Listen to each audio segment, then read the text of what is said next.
深夜11点17分，地铁3号线末班车的鸣笛声彻底消散在隧道深处，整座站台只剩下通风口嗡鸣的风声，橘黄色的灯光在空荡荡的通道里投下斑驳的影子。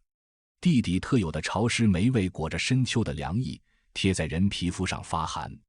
赵小乐靠在冰冷的墙壁上，膝盖上横着一把琴身磨出木纹的民谣吉他，他指尖无意识地拨过琴弦，零星的音符在空旷里撞出回音，像极了他此刻的日子，轻飘飘的，没个着落。他低头数了数琴盒里的零钱，钢镚和纸币叠在一起，一共43块2毛。除去傍晚给巷口那只三花流浪猫买的5块钱猫粮，剩下的38块2，连明天的早饭加房租水电费都不够。他盯着对面墙上那张褪色的心理咨询广告，都市夜归人，你的心灵港湾几个字被水渍晕开，像哭花的脸。我这心怕是港湾都装不下。他嘀咕着，伸手去收吉他，指腹刚碰到琴带，脑子里突然嗡的一声，像被重锤砸中。一段旋律毫无征兆地涌了进来，不是他唱了千百遍的民谣，不是酒吧里听来的流行曲，更不是街头艺人的小调。那调子空灵飘渺，像云海间飘来的风铃，又像古罐里沉重的余韵。音符一个个在脑海里跳动，清晰地像刻在骨头上，连每个音的起伏停顿都分毫不差。赵小乐僵在原地。他做了5年流浪歌手，听过的歌能装几大箱，可这段旋律他敢发誓从未在任何地方听过。它就像是原本就长在他的脑子里，只是被一层厚灰盖住，今天突然被风吹散了。鬼使神差的，他张嘴哼了出来，没有歌词，只是单纯的哼唱，声音不高，却像一道细针刺破了通道里的死寂。第一个音符出口的瞬间，头顶的灯管猛地闪了一下，发出滋滋的电流声，橘黄色的光骤然暗了又亮，晃得人眼睛发花。赵小乐吓了一跳，嘴下意识地闭紧。灯管恢复如常，只有风声还在响。幻觉，肯定是今天没吃饭，饿出幻觉了。他拍拍胸口，再次抬手收琴，可那旋律在脑子里绕来绕去，勾着他的嗓子，让他忍不住又哼了起来。第二个音符落下，头顶的一排灯管开始疯狂闪烁，光怪陆离的光影在墙壁上晃荡，电流声越来越刺耳。第三个音符刚出唇，通道尽头那盏常年坏着的应急灯突然砰的一声炸了，玻璃碎片溅在地上，清脆的响声在空旷里回荡，惊飞了墙角的一只老鼠。赵小乐吓得手一抖，吉他差点摔在地上，嘴里的旋律戛然而止。灯管慢慢恢复稳定，应急灯的残骸冒着淡淡的白烟，一切又回到了死寂。可他的心跳快得像要撞出胸膛，后背已经被冷汗浸湿。邪门，这地方不能待了。他慌忙把吉他塞进琴包，背起就走，脚步快得几乎小跑。跑出几步，他余光瞥见通道最角落的阴影里，一个佝偻的身影正蹲在垃圾桶旁翻找着什么。那是常年在这一带游荡的流浪汉，头发胡子缠成一团，永远穿着一件洗得发白、打满补丁的军大衣。赵小乐见过他无数次，从没说过话，只知道他不爱跟人接触，每天就守着这一片垃圾桶。此刻，那个流浪汉突然缓缓抬起头，浑浊的眼睛穿过晃动的光影，直勾勾地盯着赵小乐。那眼神里没有流浪汉惯有的麻木，反而透着一股异样的锐利，像淬了寒的针，扎得赵小乐心里发毛。他不敢多看，加快脚步冲出了地铁通道。冷风迎面吹来，他才发现自己的手在抖。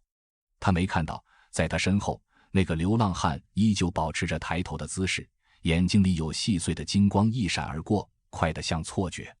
他干裂的嘴唇动了动，发出一声沙哑到几乎听不清的呢喃。蓝彩荷，手指攥紧了垃圾桶里捡来的半个干硬馒头，指节泛白，抖得厉害。与此同时，城东老城区的巷口，一盏昏黄的路灯下，李正军的修鞋摊还亮着灯。60多岁的老人，头发花白的像落了一层霜，右腿明显跛着，裤管空荡荡的一截，靠在一根磨得发亮的铁拐上。他是这里的老熟人，退伍军人，摆修鞋摊20多年，没人知道他的全名，街坊都叫他李瘸子或老李。此刻他正坐在小马扎上，借着路灯的光，给一双磨破的皮鞋钉掌，手里的锥子又尖又利，在他手里却稳得像长了根。锥子穿过皮鞋的橡胶底，正要往下摁，他的手突然顿住了。一段旋律毫无征兆地闯进脑子里，和赵小乐哼的那一段分毫不差。那旋律像一道暖流，又像一道惊雷，顺着血管窜遍全身。他的指尖不受控制的一抖，锥子直直扎进了自己的食指。血珠立刻冒了出来，滚落在深色的鞋底上，晕开一小块暗红的印记。可李正军却没感觉到疼，他的目光直直地盯着前方，穿过巷口的老槐树，穿过远处的高楼大厦，眼神空洞，却又像在看着某个遥远的不知名的地方。脑子里的画面碎片一样涌来，云海翻涌的天际，南天门的金辉，震耳欲聋的咆哮，还有八道交缠的光芒，一起冲向那团漆黑的浓雾。画面转瞬即逝，像一场破碎的梦。李正军眨了眨眼，目光重新聚焦，看着食指上的血珠，愣了足足半个小时。巷子里的风卷着落叶飘过他的脚边，他浑然不觉，只是机械地抬起手，用嘴准了准伤口，铁锈味混着血腥味在嘴里散开。他放下锥子，伸手拿起靠在旁边的铁拐。这根铁拐跟了他几十年，从部队转业那年就陪着他。铁质的杖身磨出了包浆，木质的把手被抹撒得温润，把手下方刻着一个模糊的符号。那符号是什么时候有的，他记不清了，只知道从小就刻在上面，像是天生的。他盯着那个符号，拇指无意识地抹撒着，粗糙的指腹划过纹路，心里莫名地升起一股熟悉感，还有一丝说不清道不明的悲怆。然后他撑着铁拐站起来，走到巷口的老槐树下，看着远处城市的万家灯火，高楼林立，霓虹闪烁，车水马龙，这是他生活了一辈子的城市。可此刻看着，却觉得无比陌生，好像自己本就不属于这里，好像自己应该站在更高的地方，看着云海翻涌，看着波涛万丈。老糊涂了，他骂了自己一句，转身走回修鞋摊。可那根铁拐在他转身的瞬间，杖身微微颤了一下，刻着符号的地方闪过一丝极淡的金光，快得像流星。城西的张记驴肉火烧店，后院里的白驴突然发出一声高亢的嘶鸣，打破了夜晚的平静。张国老今年70有2，头发胡子全白了，却精神头十足，此刻正躺在堂屋的躺椅上，翘着二郎腿，手里端着一碗二锅头，就着几片酱驴肉，美滋滋地看着电视里的抗日神剧。店里的伙计早就下班了，只剩下他和后院的那头白驴。这头驴他养了8年，通人性，平时温顺得很，从不乱喊乱叫。可这声嘶鸣又高又尖，带着一股说不出的焦躁，吓得张果老手一抖，酒碗差点摔在地上，半口酒呛在喉咙里，咳嗽得直不起腰。祖宗哎，你发什么疯？他骂骂咧咧地爬起来，拄着拐杖往后院冲。刚到门口，就看见那头白驴正原地撂蹶子，蹄子踏在青石板上，发出噔噔的响，脑袋使劲往天上仰，脖子伸得老长，嘴里的嘶鸣声一声比一声急，根本不是普通驴的叫声，倒像是什么猛兽在咆哮。停下，给老子停下！张国老冲上去想拽缰绳，手刚碰到绳子，就被白驴一蹄子撅开，结结实实地摔在青石板上，屁股疼得他龇牙咧嘴。就在这时候，那段旋律闯进了他的脑子里，说是听到，不如说是直接想在脑海深处清清晰晰，绕梁不绝。张国老瞬间忘了疼，僵在地上，眼睛直勾勾地看着天上的月亮。脑子里的画面碎片涌来，祥云缭绕的仙台，觥筹交错的宴席，无数仙人举杯，还有一个自己倒骑在白驴上，手里敲着鱼鼓，唱着听不懂的歌谣。他想抓住那些画面，可他们像沙子一样钻得越紧，漏得越快，只留下一丝模糊的暖意，还有一种莫名的失落。白驴慢慢停了下来，喘着粗气，走到张国老身边，用脑袋轻轻拱了拱他的肩膀，眼神里没有了刚才的焦躁，反而透着一股温柔，还有一丝熟悉。张国老下意识地伸手摸摸他的头，粗糙的手掌拂过驴毛，嘴里嘟囔着：“老伙计，你咋了？”驴不会回答，只是用脑袋蹭着他的手心。可张国老不知道，在白驴的感知里，刚才那段旋律像一道闪电，劈开了一层厚厚的屏障。他看到了云海，看到了仙宫，看到了那个倒骑在他身上意气风发的自己，还有那8个并肩而立的身影。城南的荷花花店已经关了门，暖黄的灯光从橱窗里透出来，映着满屋子的鲜花。何秀英30出头，眉眼温柔，皮肤白皙，笑起来有2个浅浅的梨窝。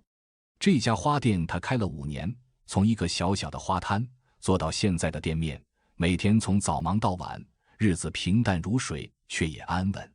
此刻他正站在水池边，给店里的荷花换水，这是他最喜欢的花，店里常年摆着。可今天晚上他总觉得心不在焉，换水的时候打翻了2个玻璃花瓶，手指还被玫瑰的刺扎了一下，钻心的疼。他低头吮了吮手指，拿起第3个荷花瓶，刚拧开瓶盖，那段旋律突然在脑子里响了起来。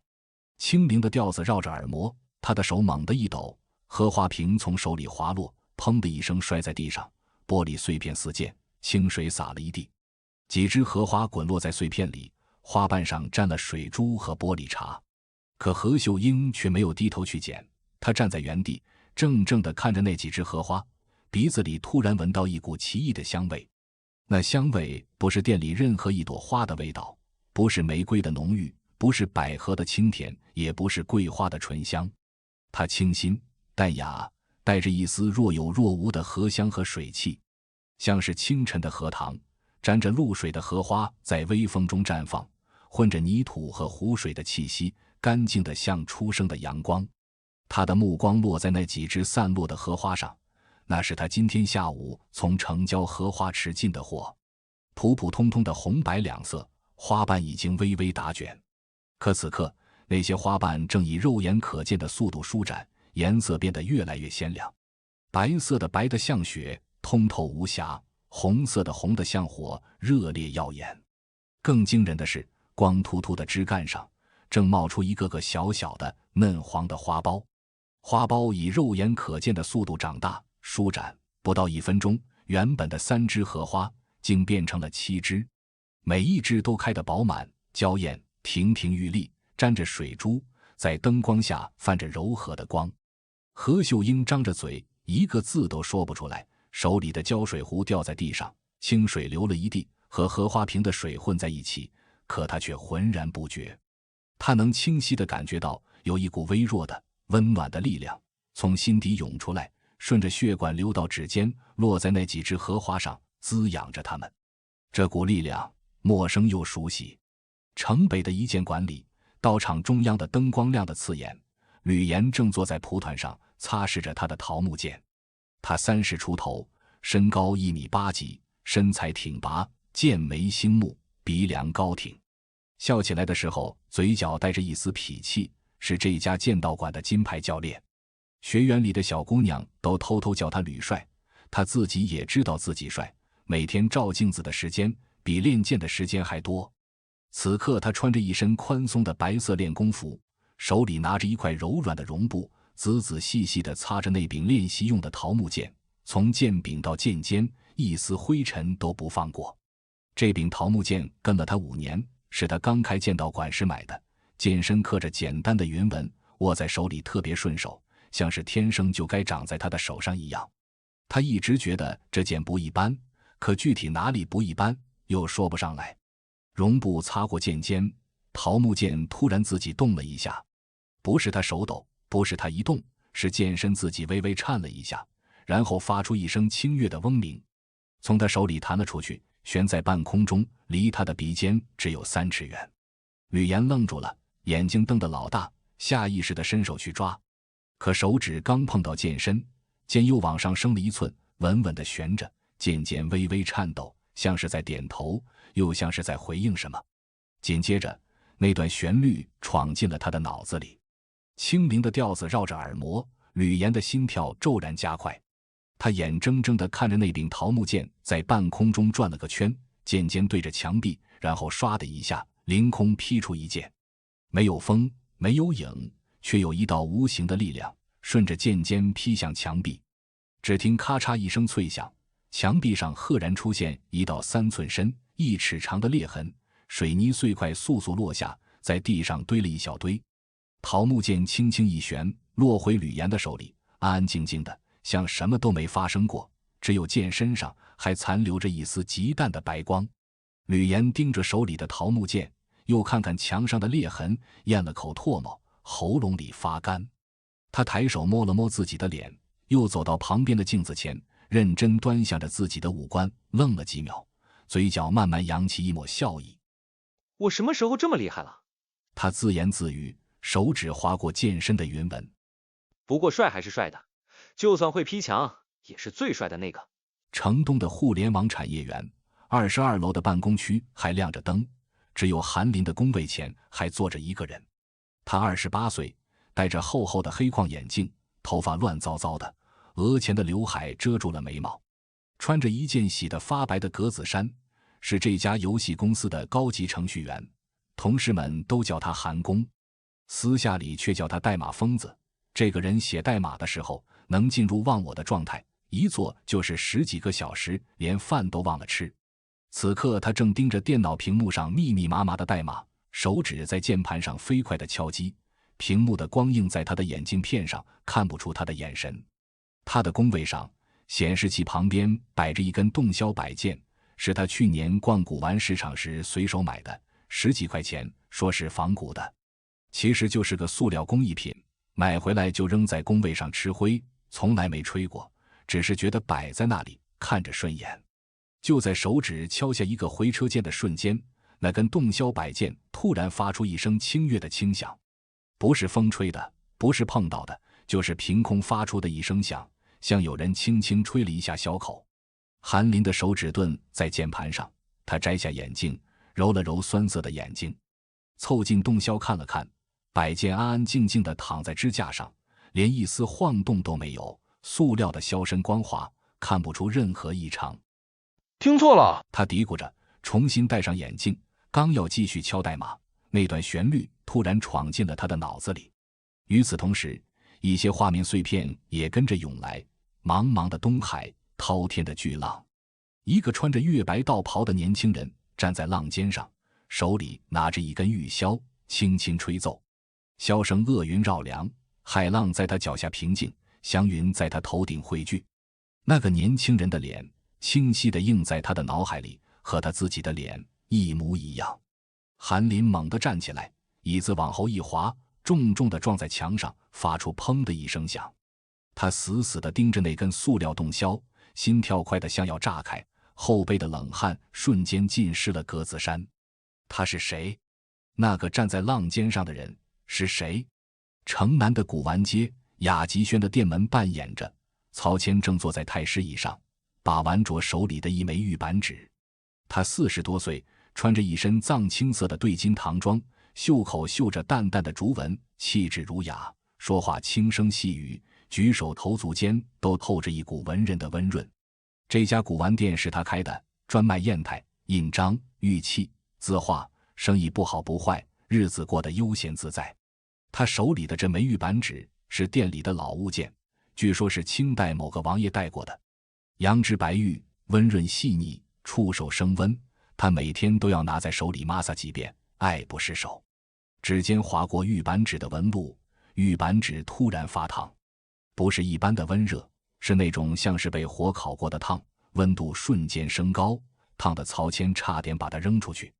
可他的手刚一动，那温度又骤然降了下去，变回了熟悉的温润，甚至比平时更暖。一股暖流顺着指尖流进了他的血脉里。紧接着，玉扳指的表面缓缓浮现出一个字，那字是古篆体，弯弯绕绕的，笔画古朴。曹谦研究古玩10几年，一眼就认了出来，是一个龟字。那字像是活的一样，在玉板纸上微微闪烁，发出柔和的白光，几秒钟后又慢慢隐去，消失不见。玉板纸恢复了原样，仿佛刚才的一切都是错觉。曹谦愣愣地看着手里的玉板纸，那段旋律在脑子里缓缓响起，清灵而悠远。同时还有一句话，轻飘飘的，像从云海深处传来，落在他的耳膜里：曹国舅该回家了。曹国舅，他是谁？夜市的小吃街，汉钟离的烧烤摊前，依旧人头攒动，热气腾腾。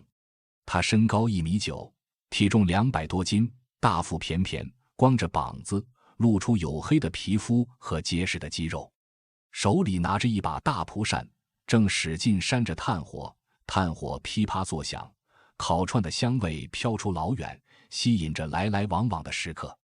他是这一片最有名的烧烤师傅，人豪爽，脾气耿直，烤的串又香又辣，分量还足，回头客一堆，大家都叫他汉胖子。老板，10串羊肉，5串板筋，多放辣，加1瓶冰啤酒。好嘞，买上就好。汉钟离扯着嗓子应着，手里的蒲扇一挥，想给炭火扇点风，让火更旺一点。可这一挥之下，炭火突然轰的一声，窜起3尺高的火焰，橘红色的火苗舔着烤架，差点燎着他的眉毛和头发。我靠！汉钟离往后一跳，手里的蒲扇差点扔在炭火里，吓得他出了一身冷汗。周围的食客也被这突如其来的火焰吓了一跳，随即又哄笑起来：老板，你这是火焰烧烤啊，太专业了。哈哈，失误失误。汉钟离干笑着，心里却直打鼓。这把蒲扇跟了他好多年，是个普通的广告扇，塑料柄，扇面上印着啤酒广告。他一直用它扇火，顺手得很，从来没出过这种事。他低头看了看手里的蒲扇，扇面好好的，塑料柄也没坏。可刚才那一瞬间，他分明感觉到扇子里有什么东西活了过来，一股强大的力量顺着扇柄传到他的手里，推着他的手使劲一挥。就在他发愣的时候，那段旋律闯进了他的脑子里，轻灵的调子绕着耳膜。汉钟离的手猛地一抖，蒲扇掉在地上，扇面沾了一层炭火灰。他弯腰捡起蒲扇，盯着扇面看了半天，心里莫名地升起一股豪气，还有一丝说不清道不明的熟悉感，好像自己曾经握着这把扇子，掀起过比炭火更汹涌的浪。凌晨1点，赵小乐回到了他的出租屋，那是城中村的一间隔断间，只有8平米，一张单人床，一张破旧的桌子，连转身都困难。墙壁上贴着泛黄的报纸，墙角还长着霉斑。他摸黑进屋，把吉他靠在墙上，一头倒在床上，浑身的力气都像被抽干了。脑子里还是那段旋律，清灵的调子绕来绕去，挥之不去。他翻来覆去睡不着，肚子饿得咕咕叫，摸出兜里的38块2，捏着那些皱巴巴的纸币，心里五味杂陈。他索性坐起来，摸出那部屏幕裂了缝的2手手机，想查查这段旋律的来历。可是怎么查？没有歌词，没有名字，只有一段模糊的调子。他试着哼了几句，用手机录下来，打开听歌识曲软件，屏幕上跳出来的却是未识别到歌曲。换了好几个软件，结果都一样。见鬼了！他把手机扔到一边，仰面躺下，盯着天花板上的霉斑，脑子里的画面碎片涌来。茫茫的大海，8道颜色各异的光芒，一个拿着快板的年轻人站在光芒里，和其他人并肩而立，面对着一团漆黑的浓雾，浓雾里有一双忧虑的眼睛，正死死地盯着他们。画面转瞬即逝，他猛地惊醒，额头上全是冷汗。窗外天已经蒙蒙亮了，有野猫在巷子里叫，声音凄厉，像婴儿的哭声。他知道，从昨晚哼出那段旋律开始，一切都不一样了。赵小乐是被饿醒的，肚子里的长鸣声一声比一声响，像是在抗议。他爬起来，揉了揉酸涩的眼睛，看着空荡荡的桌子，连一包方便面都没有。他摸了摸兜里的38块2，决定先去吃个早餐，再想办法找活干。城中村的早餐摊挤挤挨挨，豆浆油条、包子、馒头、胡辣汤，香味飘了一条街。他常去的那家豆浆油条摊今天没出摊，听旁边的摊主说，老板家里有事要歇几天。他只好往远走，绕到了城东的菜市场门口，这里的早餐摊更多，也更便宜。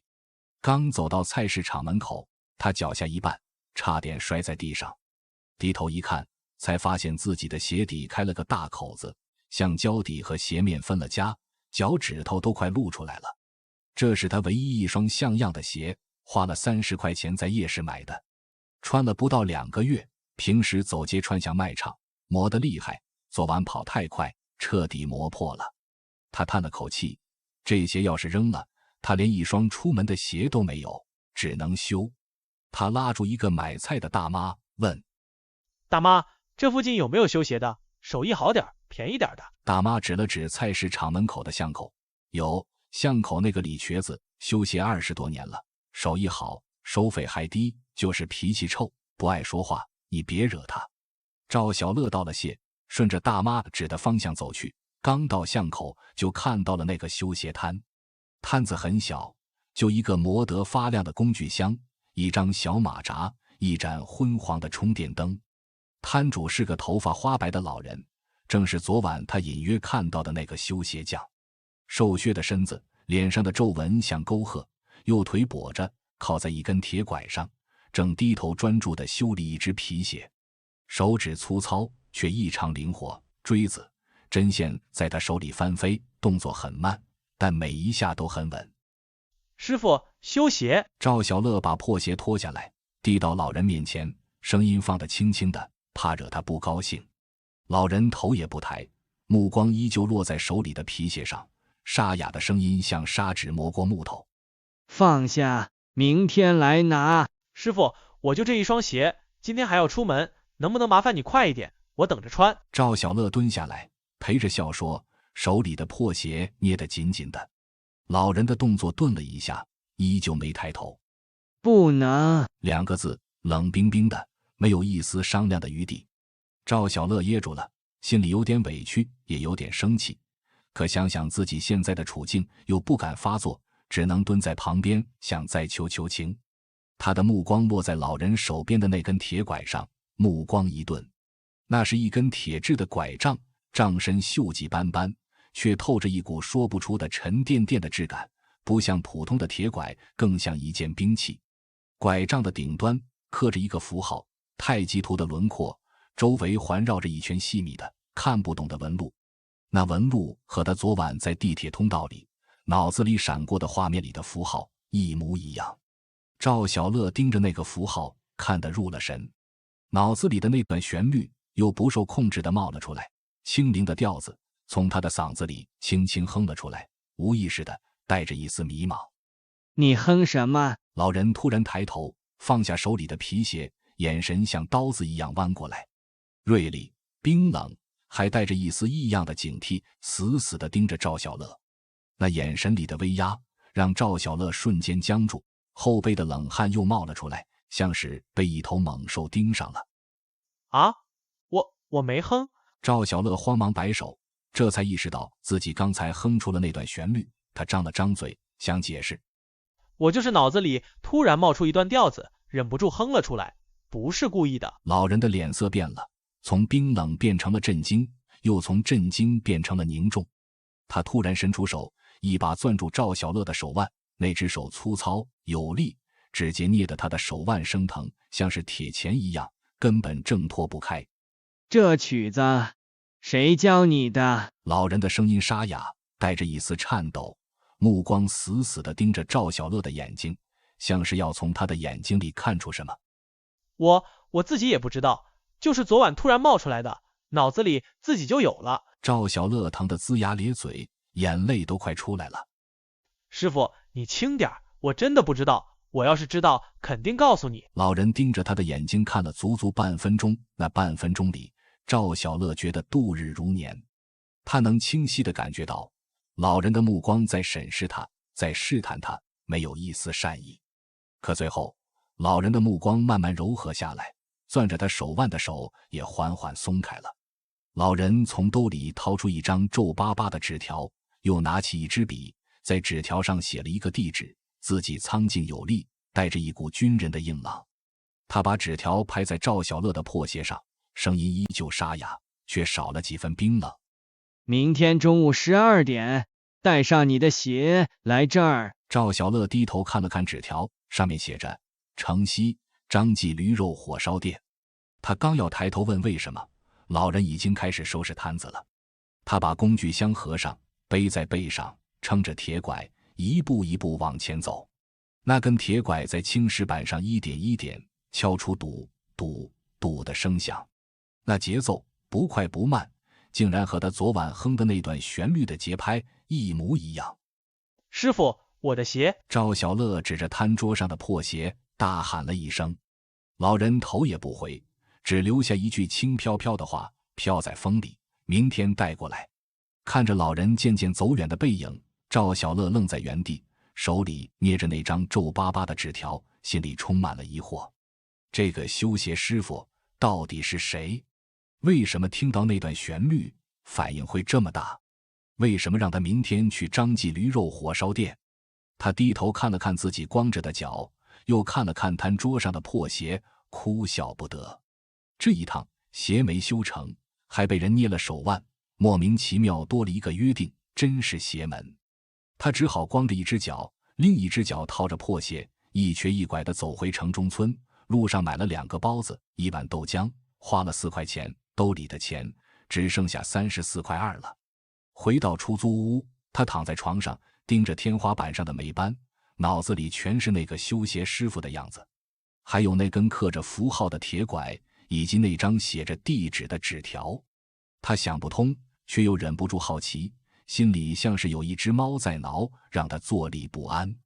他决定明天去看看，不管是陷阱还是什么，他都要去。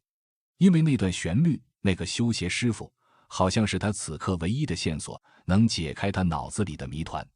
第二天中午11点50分，赵小乐揣着那双破鞋，还有兜里仅剩的34块2，按照纸条上的地址，找到了城西的张记驴肉火烧店。这家店开在老城区的巷口，门面不大，木质的招牌，红底黑字，已经有些褪色，却透着一股老味道。店门口摆着几张桌子，坐满了食客，空气中飘着驴肉火烧的焦香和驴肉汤的醇香，让人垂涎欲滴。门口的槐树下拴着一头白驴，浑身的毛雪白雪白的，正低着头，慢悠悠地吃着草，看起来温顺又通人性。赵小乐走到店门口，刚要进去，那只白驴突然抬起头，停止了吃草，一双黑漆漆的眼睛直勾勾地盯着他，然后缓缓地轻轻地点了点头，像是在打招呼。赵小乐吓了一跳，下意识地往后退了一步。一头驴居然会点头，这也太邪门了。他定了定神，觉得可能是自己眼花了，摇摇头走进了店里。里边儿坐，想吃点啥？驴肉火烧、驴肉汤，咱家的火烧外酥里嫩，驴肉炖的烂乎，香得很。柜台后，一个胖乎乎的中年男人探出头来，大腹便便，嗓门洪亮，手里还摇着一把破蒲扇，正是汉钟离。他脸上堆着笑，热情地招呼着，目光落在赵小乐身上，却微微一顿，眼里闪过一丝异样。我不是来吃饭的，我找个人。赵小乐摆摆手，把手里的破鞋举起来。城东修鞋的李师傅让我来这儿找他。话音刚落，角落里一个沙哑的声音响了起来，带着一丝熟悉的冰冷。来了。赵小乐扭头一看，那个修鞋师傅正坐在最里面的那张桌子旁，面前摆着一碗驴肉汤，2个驴肉火烧，手里端着一碗酒，正慢悠悠地喝着。他的身边还坐着几个人，赵小乐的目光扫过，瞳孔骤然收缩。修鞋师傅旁边坐着刚才招呼他的那个胖老板，此刻已经放下了蒲扇，脸上的笑容消失了，正笑眯眯地看着他，眼神里透着一股探究。胖老板旁边坐着一个穿着浅粉色花点围裙的女人，30出头，眉眼温柔，手里拿着一把白色的喷壶，喷壶上印着荷花的纹样，壶口还沾着几滴水珠，正是何秀英。她正安安静静地坐着，手里端着一杯水，目光落在赵小乐身上，温柔却带着一丝警惕。花店女人旁边坐着一个穿着黑色运动服的年轻男人，剑眉星目，鼻梁高挺，怀里抱着一把桃木剑，正是吕岩。他靠在椅背上，嘴角带着一丝痞气的笑，用一种审视的目光打量着赵小乐，像是在看一件有趣的东西。年轻男人旁边坐着一个戴着厚黑框眼镜的年轻人，穿着格子衫，低着头，手指在手机屏幕上飞快地滑动，屏幕上全是密密麻麻的代码，正是韩林。他听到声音，抬起头，推了推眼镜，目光落在赵小乐身上，平静无波，却透着一丝探究。年轻人旁边坐着一个穿着藏青色对襟唐装的中年男人，气质儒雅，手里把玩着一枚羊脂白玉的板纸，手指轻轻摩挲着，正是曹谦。他正若有所思地看着赵小乐，眼神温润，却带着一丝不易察觉的凝重。唐装男人旁边坐着一个头发胡子缠成一团的流浪汉，穿着一件破军大衣，正是昨晚在地铁通道里那个直勾勾盯着他的流浪汉。他此刻正埋头吃着驴肉火烧，吃得满嘴流油，手里还拿着一瓶啤酒。看到赵小乐，他抬起头，抹了抹嘴，露出一个神秘的微笑，眼睛里闪过一丝金光。赵小乐彻底愣住了，站在原地，手里的破鞋差点掉在地上。这些人虽然素未谋面，可他看到他们的瞬间，心里却莫名地升起一股熟悉感，好像在哪里见过，好像早就认识。更让他震惊的是，这些人看起来形形色色，毫无关联，却都聚在这里，好像专门在等他。站着干什么？坐。修鞋师傅指了指桌子旁唯一的空凳子，声音依旧沙哑，却少了几分冰冷。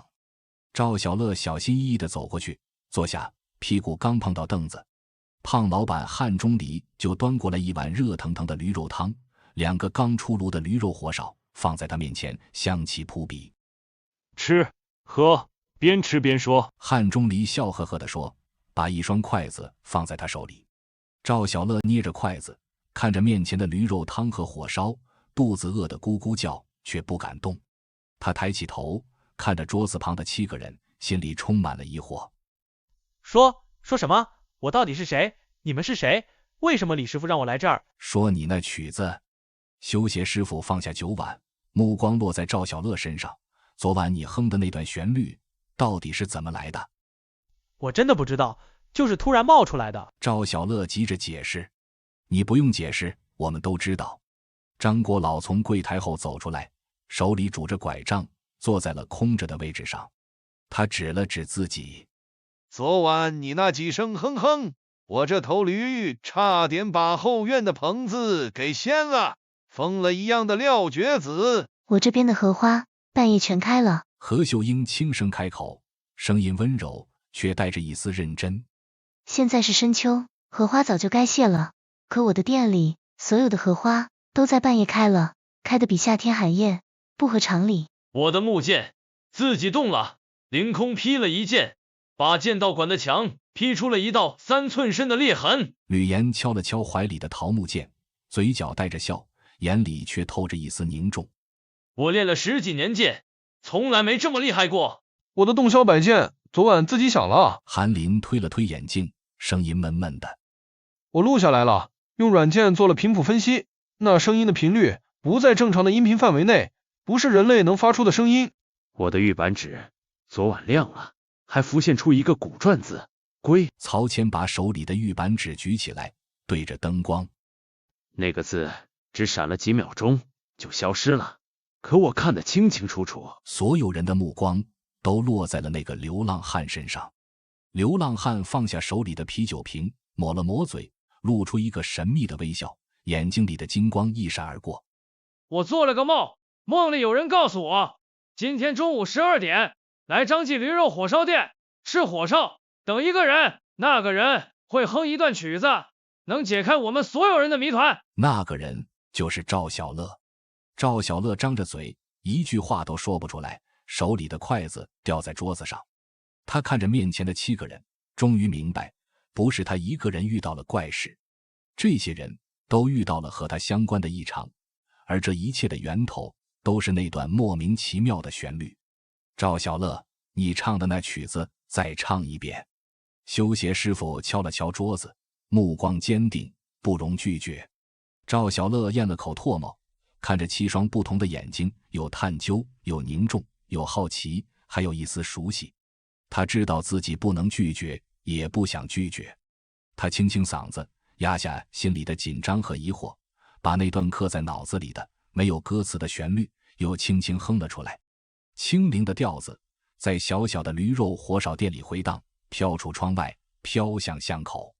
哼到一半，店门口的白驴突然仰起头，对着天空发出一声高亢而清越的嘶鸣，声音穿透了老城区的巷弄，在空气中回荡。哼到最后一个音符落下的瞬间，桌子上的8个碗，包括赵小乐面前刚端上来的那碗驴肉汤，同时发出咔嚓一声轻响，碗壁上都裂开了一道细密的缝，汤汁顺着裂缝慢慢流在桌子上。店里瞬间陷入死寂，食客们都停下了筷子，惊讶地看着这一幕，窃窃私语。而桌子旁的8个人都沉默着，没有人说话，只有彼此的呼吸声，还有窗外白驴的嘶鸣声在空气中回荡。良久，何秀英最先开口，声音轻轻的，像怕惊动什么，带着一丝迷茫，一丝期待。我们是谁？没有人能回答。就在这时，店门被推开了，一阵冷风灌了进来，带着深秋的凉意。一个穿着破道袍的老头慢悠悠地走了进来，他满头白发，胡子拉碴，道袍上沾着油渍和灰尘，破了好几个洞，手里拿着一个酒葫芦，摇摇晃晃的，醉醺醺的样子，看起来像个街边的乞丐。他扫了一眼桌子旁的8个人，目光在每个人脸上停留了几秒，然后长长的叹了口气，声音沙哑，却带着一股说不出的威严。八仙聚齐了7位，还差一个。你谁啊？汉钟离一拍桌子，站起来，大腹便便的身子挡在众人面前，嗓门洪亮：穿得破破烂烂的，进来就胡说八道。八仙，你当我们是3岁小孩呢？赶紧出去，别影响我们吃饭。老头也不恼，一屁股坐在旁边的空凳子上，抢过汉钟离面前的酒碗，仰头喝了一大口，酒液顺着嘴角流下来，沾湿了胸前的道袍。他抹了抹嘴，打了个酒嗝，咧嘴一笑，露出豁了的门牙，眼神里的醉意散去，透着一丝金光。你们的老熟人太白金星。太白金星。吕岩第一个嗤笑出声，他抱着桃木剑靠在椅背上，嘴角带着一丝痞气的嘲讽。你当我没看过《西游记》？太白金星不是慈眉善目的老神仙吗？满头白发，手持拂尘，仙风道骨的，哪像你这样破衣烂衫，醉醺醺的，跟个乞丐似的。我看你就是想骗吃骗喝，赶紧走，不然我喊人了。周围的食客也跟着哄笑起来，纷纷指指点点，觉得这个穿破道袍的老头就是个疯子。太白金星也不生气，又喝了一大口酒，把空酒碗往桌子上一蹲，发出砰的一声响，店里瞬间安静下来。他的目光扫过众人，眼神里的戏谑散去，取而代之的是一股凝重，还有一丝疲惫。此一时彼一时，你们以为天庭还是以前的天庭？3个月前的天地大劫，南天门差点被撞塌，天庭诸神法力大损，连玉帝都闭关疗伤了。我这太白金星能保住一条命就不错了，还顾得上什么仙风道骨？天地大劫。曹乾皱起眉头，手指轻轻摩挲着玉板纸，语气温润，却带着一丝探究。什么天地大劫？我们怎么从来没听说过？你们当然没听说过。太白金星叹了口气，目光落在8个人身上，眼神复杂。因为那场大劫，你们是主角，也是最大的受害者。3个月前，东海孽龙冲破封印，引东海恶灵冲撞南天门，想要颠覆天庭，祸乱3界。你们八仙为了护住南天门，耗尽毕生法力，联手对抗孽龙和恶灵。最后虽然暂时打退了他们，却也法力尽失，神魂俱损，被打落凡间，坠入轮回，失去了所有的记忆和仙籍。太白金星的话像一颗炸雷，在众人耳边炸开，店里瞬间死一般的寂静，连食客们的呼吸声都消失了。所有人都怔怔地看着太白金星，脸上写满了震惊和不敢相信。八仙，他们是八仙，那个传说中八仙过海，各显神通的八仙。李正军，也就是铁拐李，沉默了很久，他撑着铁拐，缓缓抬起头，目光落在太白金星身上，声音沙哑。3个月前，我记得我从楼梯上摔下来，摔断了腿，之前的事很多都记不清了，模模糊糊的，像一场梦。我也是。汉钟离挠了挠头，脸上的豪气散去，带着一丝迷茫。3个月前，我还在工地搬砖，每天累得像条狗，突然有一天就不想搬了，非要辞职开烧烤摊。当时所有人都觉得我疯了，我自己也不知道为什么，就是心里有个声音让我开烧烤摊，守着这个地方。我的花店也是3个月前开的。何秀英轻声说，眼神里带着一丝迷茫。之前我是做什么的？家在哪里？父母是谁？我一点都想不起来了，好像从3个月前开始，我才真正活过来。脑子里只有一个念头，开一家花店，卖荷花。吕岩皱起眉头，手指划过桃木剑的剑身，语气凝重。我是3个月前来到这个城市的，之前在哪里？干什么？有什么亲人？我一点印象都没有，好像我的人生从3个月前才开始。我开剑道馆，只是因为手里握着这把剑，觉得熟悉，觉得安心。韩林推了推眼镜，目光落在电脑屏幕上的代码里，声音闷闷的。我的记忆也有断层，3个月前的很多事情都想不起来了。我只知道我要写代码，要做游戏，好像这是我生来就该做的事。曹谦点点头，语气温润。我和你们一样，3个月前突然接手了这家古玩店，对古玩的认知像是刻在骨子里的，可之前的记忆一片空白。流浪汉，也就是真正的蓝采和，慢吞吞的开口，声音沙哑。我3个月前开始在地铁通道里流浪，之前的事像隔了一层厚厚的雾，怎么都看不清，只知道我要守着那个地铁通道，等着什么人。所有人的目光都落在了赵小乐身上。赵小乐张着嘴，心里的震惊难以言喻。他看着面前的7个人，又看看太白金星，声音颤抖。我也是3个月前开始卖唱的，之前好像也是个歌手，可在哪里唱什么，跟谁在一起，我一点都记不清了。兜里只有一把吉他，50块钱，从火车站走出来，就开始了流浪的日子。太白金星点点头，脸上露出一丝了然。这就对了，天地大劫，你们神魂俱损，坠入凡间，玉帝念你们护驾有功，给了你们一个机会，9981天重聚八仙，恢复法力，回归天庭。若是过了期限，你们就会永远困在凡人的躯壳里，生老病死，轮回转世，再无仙籍。多少天了？铁拐李的声音带着一丝不易察觉的紧张。太白金星掐指一算，手指快速翻动，然后脸色凝重的开口：从你们坠入凡间的那天算起，今天是第47天。还有多少天？汉钟离追问，脸上的笑容消失了，取而代之的是一丝凝重。34天，3个字像一块石头压在每个人的心上。只有34天了。汉钟离愣了愣，突然嘿嘿一笑，拿起蒲扇扇了扇风，脸上又恢复了豪气。那挺好啊，有烧烤摊，有酒，有肉，做个凡人也不错。死就死呗，反正活了这么大也值了。好什么好？太白金星急了，一拍桌子，酒碗都震得跳了起来。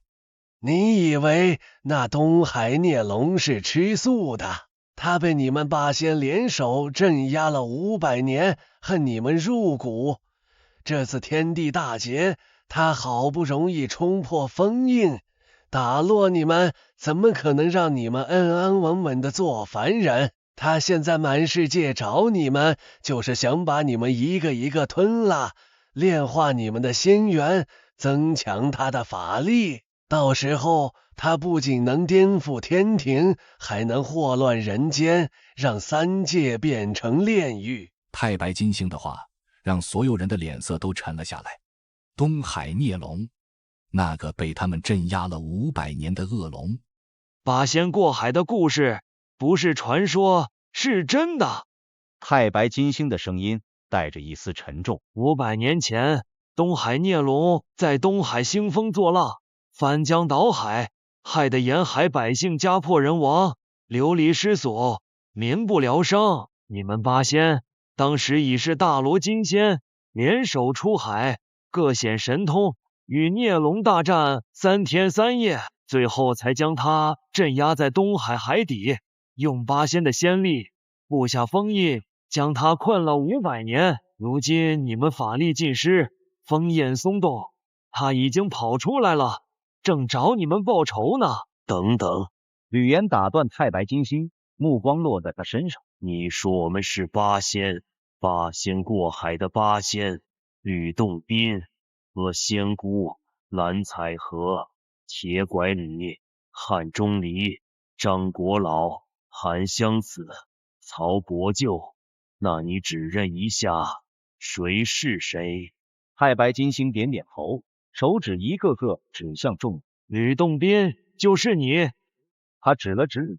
和仙姑是他，指向何秀英。蓝采和是他，指向流浪汉。铁拐李是他，指向铁拐李。汉钟离是你，指向汉钟离。张国老是他，指向张国老。韩湘子是他，指向韩林。曹国舅是他，指向曹谦。7个人一一对，所有人的目光都落在了赵小乐身上。太白金星的目光也落在了赵小乐身上，眉头皱了，眼神里带着一丝疑惑。你不是八仙？赵小乐的心猛地一沉，一股失落感涌了上来。他看着周围的7个人都是八仙，只有他不是。他只是一个无关紧要的凡人，那段旋律只是一个巧合。那我是什么？赵小乐的声音带着一丝沙哑，一丝迷茫。